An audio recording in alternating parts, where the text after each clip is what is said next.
Alhamdulillahi Rabbil Alamin. Alhamdulillahilladzi arsala rasulahu bil huda wa dinil haqqi liyudhhirahu 'ala ad-din kullihi walau karihal musyrikun. Asyhadu an la ilaha illallah wahdahu la syarika lah, ilahul awwalin wal akhirin. Wa asyhadu anna sayyidana wa nabiyyana Muhammadan 'abduhu wa rasuluhu, asfal asfiya'i wa atqal muttaqin. Allahumma salli wa sallim ala habibika sayyidina wa maulana Muhammad, khatamil anbiya wa imamil mursalin, wa ala alihi wa ashabihi al-mukhlisin as-salihin, wa ala alladhina ittaba'uhum bi ihsanin ila yaumiddin. Sallallahu alaihi wa ala alihi wa ashabihi ajma'in wa sallama tasliman katsira. Amma ba'd, fa ya ibadallah, usikum wa iyaya nafsi bitaqwallah haqqa tuqatih, faqad faza man ittaqa. Farahimallahu ra'an akhadha fi islahi zarihi wa tayaqqud li yawmi ma'ani. Faqala 'azza min qa'il fi muhkam at-tanzil, inna Allaha ma'al ladhina ittaqaw wal ladhina hum muhsinun. Sadaqallahul 'azim wa ballagha rasuluhul karim wa nahnu 'ala dhalika minasy syahidin. Ma'asyiral muslimin, saudara-saudara sidang Jumat yang dirahmati, dimuliakan oleh Allah Subhanahu wa taala. Awal khutbah ini khatib mengajak kita semua untuk sama-sama menjaga dan meningkatkan kualitas takwa kita kepada Allah Subhanahu wa taala dalam arti yang sebenar-benarnya. Mau diatur oleh Allah, taat kepadanya, taat juga kepada Rasulnya Muhammad sallallahu alaihi wasallam.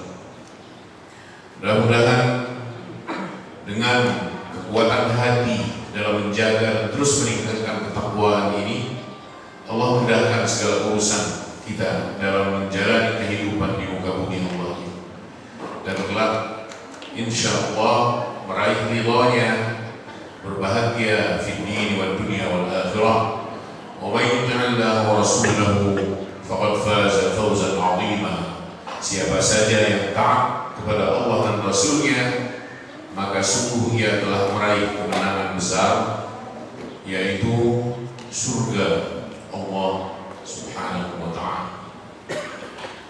Ma'asyiral muslimin, saudara-saudara sidang Jumat yang disayangi oleh Allah Subhanahu wa ta'ala.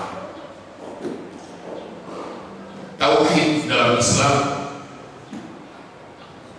merupakan titik temu misi semua Rasul dan Nabi Allah, mulai dari awal sampai akhir Muhammad sallallahu alaihi wasallam. Misi mereka sama, yaitu menyebarluaskan sekaligus mengajarkan ketauhidan. Allah utus Nuh alaihissalam untuk persoalan tauhid, mengesahkan Allah. Laqad arsalna Nuhan ila qaumihi faqala ya qaumi a'budullaha ma lakum min ilahin ghairuh.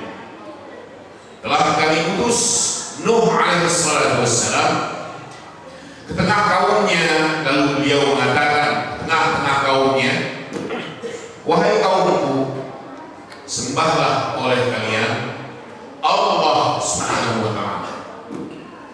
Tidak ada Tuhan untuk kalian sembah yang pantas kalian sembah kecuali Dia, Allah saja. Allah utus Nabi Hud alaihi salatu wassalam ke tengah kaumnya 'Ad. Wa ila 'adin akhahum Hud qala ya qaumi a'budullaha ma lakum min ilahin ghairuh.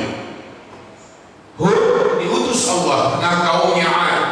Beliau mengatakan, wahai kaumku, sembah oleh kalian Allah, tidak ada Tuhan yang pantas kalian sembah kecuali Dia, Allah. Allah utus Nabi Saleh ke tengah kaumnya Thamud. wa ila thamud akhahum salihan faqala ya qaumi i'budullaha ma lakum min ilahin ghairuh. Nabi Saleh kami utus ke tengah kaumnya. Nabi Saleh mengatakan, kaum Thamud, sembahlah Allah, Allah saja, tidak ada Tuhan yang pantas kalian sembah kecuali Dia. Itulah kehadiran kalimat tauhid, la ilaha illallah. Ini prinsipil, saudara, sangat pokok. Bumi ini ada karena la ilaha illallah. Langit itu tegak karena la ilaha illallah. Tidak ada Tuhan selain Allah. Andai ada Tuhan lain selain Allah, masih ada Tuhan selain Allah, andai seperti itu, Allah pastikan bumi dan langit ini sudah lebih lama, sudah lebih awal binasa. Allah berfirman dalam surah Al-Anbiya, "Lau kana fihima alihatun illallah la fasadat." Seandainya di langit dan di bumi ini ada Tuhan-Tuhan lain, masih ada Tuhan-Tuhan yang disembah, dan seperti itu keadaannya, ada Tuhan lain selain Allah, sudah lama bumi dan langit ini hancur karena masing-masing berkepentingan. Saudara sekalian, tauhid untuk kita jaga dan kita pertahankan. Hati-hati dengan penyakit ketauhidan. Pertama, syirik. Asyirkul akbar, syirik besar. Syirik itu masih mengakui lalu menyembah adanya Tuhan selain Allah. Dosanya terbesar dari semua dosa besar. Jika kemusyrikan ini bawa mati, Allah tidak akan mengampuni. Bertaubatlah dari dosa syirik jika pernah ia hadir dalam hidup, dalam hati kita sebelum ajal menjemput. Kita yang muslim, jika tulus dalam beragama dan menyembah Allah, insya Allah kita selamat dari penyakit yang satu ini, yaitu syirik besar.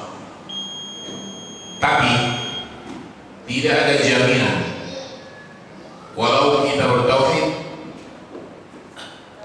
walau kita muslim sejati, tidak ada jaminan kita selamat dari penyakit yang kedua, kecuali orang yang memang dilindungi oleh Allah Subhanahu wa ta'ala. Apa penyakit ketauhidan yang kedua? Yaitu syirkul asghar, atau istilah Imam Al-Ghazali, asyirkul khafi, syirik yang samar, syirik kecil.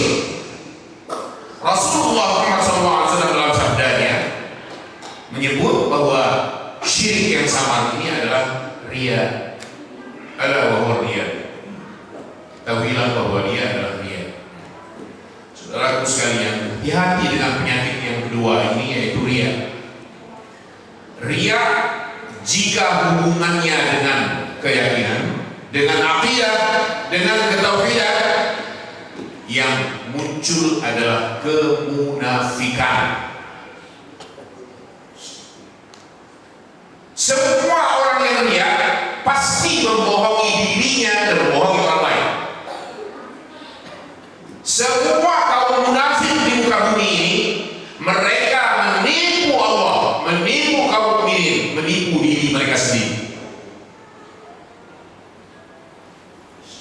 Innal munafiqina yukhadi'una Allah wa huwa khadi'uhum. Wa idza qamu ila as-salati qamu kusala yura'una an-nas wa la yadhkuruna Allah illa qalila. Surah An-Nisa ayat 142. Sesungguhnya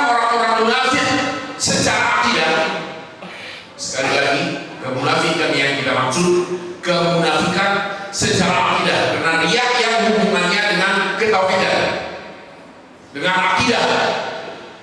Orang-orang munafik secara akidah itu yukhadi'un Allah, mereka menipu Allah, padahal pada waktu yang sama wallahu khadi'un, Allah memperdaya mereka. Wa idza qamu ila sholati qamu kusala yura'un nas, apabila mereka menjalankan sholat, mereka jalankan dengan rasa malas yang luar biasa. Bahkan mereka lakukan itu semata-mata agar dilihat orang bahwa dirinya sholat. Jika ia dalam kesendiriannya, dia tidak lakukan itu. Wala yadhkurullaha illa qalila, mereka tidak mengingat Allah kecuali hanya sedikit. Selebihnya adalah untuk dunia. Allah dikesampingkan. Kemunculan munafik, kaum munafik ini di zaman Rasulullah setelah Rasulullah hijrah, setelah beliau berdomisili di Madinah, muncul kalangan munafik, terutama pada perang Badar dan lebih utama lagi pada perang Tabuk. Banyak orang yang berpura-pura diri yang menjadi muslim, padahal hatinya menyimpan kekufuran. Hari ini kaum munafik itu merajalela, lagi menjelang pilpres, pileg, apalah namanya, bermunculan orang-orang yang menipu diri sendiri dan menipu orang banyak, tampil seakan ahli sedekah,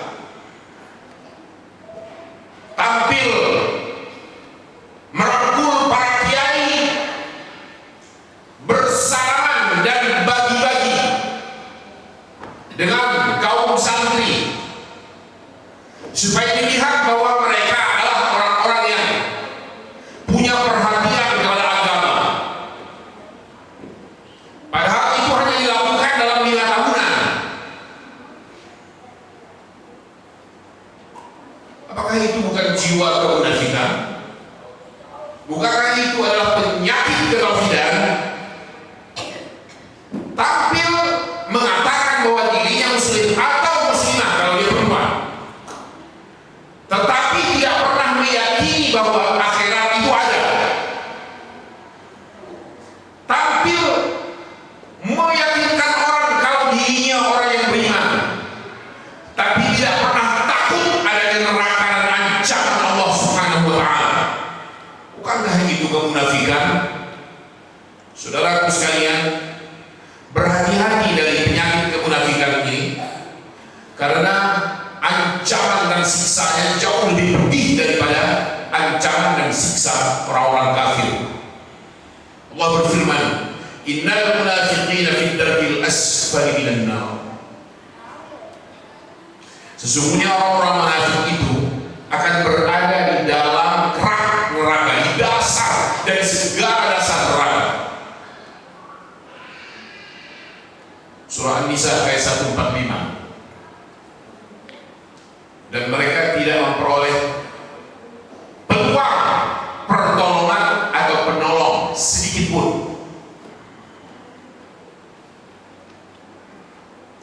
Biasanya kemunafikan ini memang muncul karena berharap dunia, berharap kehormatan secara berlebih, gila hormat, gila jabatan, gila pujian, tampil menjadi manusia berwajah dua, bermuka dua,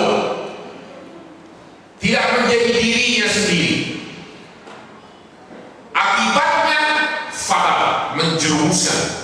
Saudaraku, maka berhati-hatilah, berhati-hatilah, karena Islam punya rumusnya sendiri dalam memilih siapa pemimpin yang pantas, yang layak, yang kebijakannya akan berpihak kepada Allah dan Rasulnya, yang menghidupkan jiwa, bukan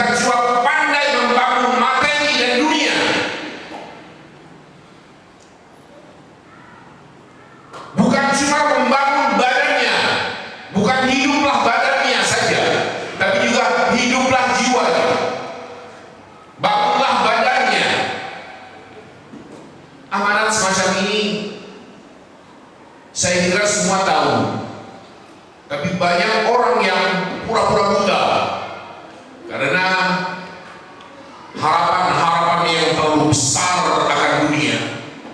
Lupa kalau dirinya bakal mati, lupa kalau ada pertanggungjawaban. Hati kita akan minta pertanggungjawaban, pendengaran penglihatan kita akan minta pertanggungjawaban, tangan dan kaki kita akan minta pertanggungjawaban, bahkan kulit yang membungkus tubuh kita akan diminta pertanggungjawaban. Wa qalu li junudihim, mereka manusia ini akan mengatakan pada kulitnya, lima syahidtum alaihi, kenapa kalian angkat kesaksian di hadapan pengadilan Allah atas diri kami, padahal kamu kulit kami sendiri. Apa jawab kulit-kulit ini semua? Qalu antaqana Allah alladzi antaqa kulla syai'. Kami dibuat berbicara, bisa berbicara oleh Allah yang menjadikan segala-galanya bisa berbicara. Wa huwa khalaqakum awwala marrah, dan Dia adalah yang menciptakan kalian sejak pertama kali. Wa ilaihi turja'un, dan hanya kepadanya juga kalian akan dipulangkan. Saudara sekalian, penyakit yang ketiga, penyakit ketauhidan yang harus diwaspadai adalah kefasikan. Fasik, al-fisq, kefasikan itu artinya adalah khuruj 'anil ta'ah, keluar dari jalur ketaatan, berkubang dalam kemaksiatan, dosa kecil menurut.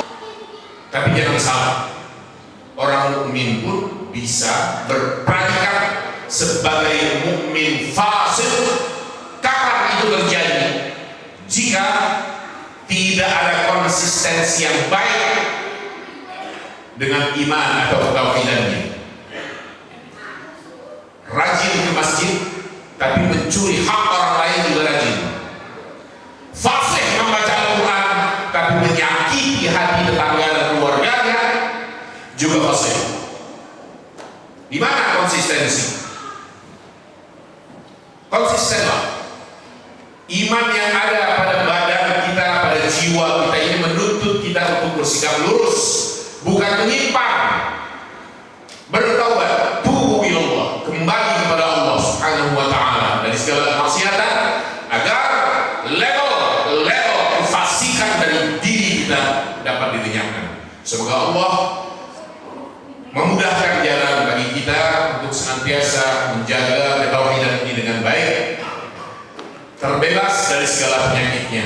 Ihdinas siratal mustaqim, tunjuki kami Allah jalan yang lurus. Barakallahu li wa lakum fil Qur'anil 'azim wa nafa'ani wa iyyakum ma fihi minal ayati wa dzikril hakim wa taqabbal minni wa minkum tilawatahu innahu huwal ghafurur rahim.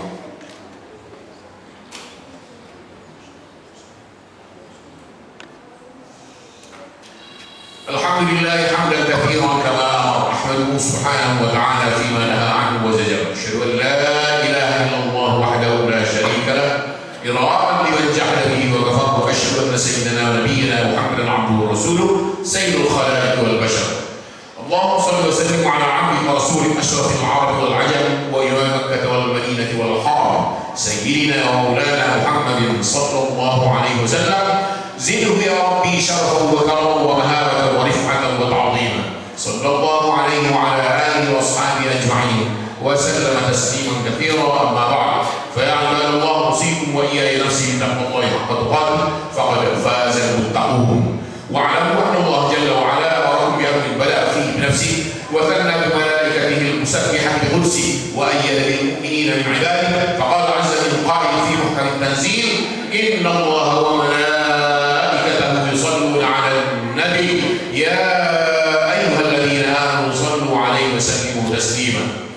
Ma'asyiral muslimin, tugas kita terhadap ketauhidan yang sangat prinsipil ini adalah mempertahankannya, menjaga dan terus meningkatkannya, membersihkannya dari segala penyakitnya, dan satu poin yang tidak boleh terlupakan, mewariskannya kepada generasi, kepada keluarga, kepada anak-anak, kepada cucu-cucu. masyarakat luas. Karena tauhid inilah yang menjaga kita. Orang yang berbuang ke hadirat Allah dengan iman dan amal solehnya, dialah yang husnul khatimah. Semoga kita Allah takdirkan, Allah gariskan sebagai hambanya yang telah berpulang dengan husnul khatimah. A'udzubillahi minasyaitonir rajim. Allahumma shalli ala Muhammad, Allahumma shalli ala malaikatil muqarrabin wa anbiya'il mursalin wa ahli ta'atika ajma'in waj'alna minhum ya arhamar rahimin. Allahumma ighfir lil mu'minina wal mu'minat wal muslimina wal muslimat al ahya'i minhum wal amwat innaka sami'un qarib mujibud da'awat ya qadiyal hajat. Allahumma ya Rabbana, tatap kami dengan maghfirah pengampunanmu ya Allah atas semua dosa kami. Tatap kami dengan kasih sayangmu ya Allah. Sayangi kami dan keluarga kami semua. Sayangi masyarakat kami semua. Sayangi orang-orang yang sayang kepadamu ya Allah. Sayangi orang-orang yang perhatian kepada agama dan ajaranmu ya Allah. Hancurkan orang-orang yang musuhimu dan musuhi Rasul. Hancurkan orang-orang yang musuhi orang-orang yang beragama Islam. Hancurkan orang-orang yang musuhi ajaranmu ya Allah. Hancurkan orang-orang yang tidak senang kepada ajaran ketauhidanmu di muka bumi ini ya Allah. Selamatkan kami di dunia wal dunia wal akhirah. Rabbana, ampuni dan maafkan juga dua orang tua kami tercinta tersayang. Sayangi kedua beliau ya Allah sebagaimana dulu kedua beliau sangat sayang kepada kami. Rabbana taqabbal minna innaka antas samiul alim wa tub alaina innaka antat tawwabur rahim. Rabbana atina fid dunya hasanah wa fil akhirati hasanah wa qina adzaban nar. Walhamdulillahi rabbil alamin. Ya Allah, Allah yaqulu 'ala al-ihsan wa ita'i al-qurba wa yanha 'anil fahsya'i wal munkari wal baghi ya'idukum la'allakum tadhakkarun. Fadhkurullaha al-'azim yadhkurkum washkuruhu 'ala ni'amihi yazidkum was'aluhu fadlihi ilaykum wa la dhikrullahi akbar.